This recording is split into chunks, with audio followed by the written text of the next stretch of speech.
right, I was just going to do a little quick circuit today. We're going to use a 74 HC74 D-type flip-flop, but we're not going to use it as a D-type flip-flop.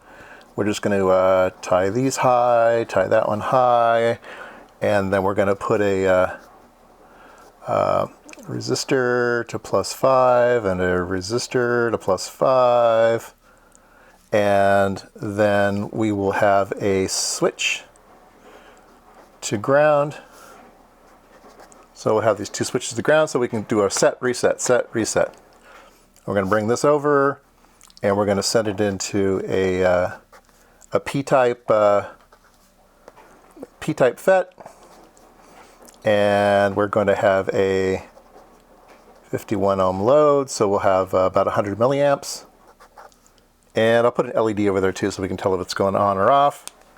All right, so let's go over here to the circuit, and if I push this button, it turns on. I push this button, it turns off. On, off, on, off, on, off. Now, the reason that I did this is twofold. One is to see if I could build a kind of a circuit that stays on all the time and a circuit that's switched. So you can imagine maybe this is a microprocessor, or maybe this is a some type of sensor or something, and you've got some circuitry over here that's high powered. Let's say it's a radio, and you want to turn the radio on and transmit the data, and then you want to turn the radio off so it's not drawing any power. So this is like a power switch. And but this guy will be on all the time. So how much does this circuit draw in current? Okay, so that's what we're going to measure today, is how much current when this is on and when this is off, and we'll see what the standby power is, right? All right, so let me come over here. We'll turn it on. All right, and we'll come over here, and we have 0.103 amps. Okay, so 100 milliamps.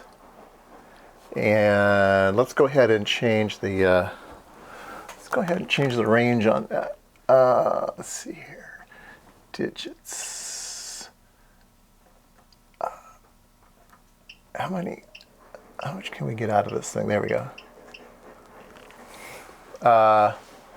So 103, anyway, that's its on power. And then let me turn it off. Look at that. Look at that. And that's milliamps. So 0.0000 something milliamps. So 10 microamps, less than 10 microamps. Yeah, it's like nothing. It's like nothing. In fact, I tried to use my fancy Keithley up there, and I couldn't even measure in the nanoamps. I mean, even it seemed like maybe it was a few tenths of nanoamps or something. But yeah, it wasn't much current at all. All right, so this is a nice way to do that. This thing just doesn't draw any power at all. Now, I also wanted to film this for one information that if people haven't designed in CMOS before, this is a CMOS part. And this is a dual package, so there's another D-type flip-flop in there. And if you have an unused device in CMOS, you must tie all the inputs either high or low. So I have them tied all high right now. What I'm going to do is I'm going to disconnect all those on the other side. So these are all the other one.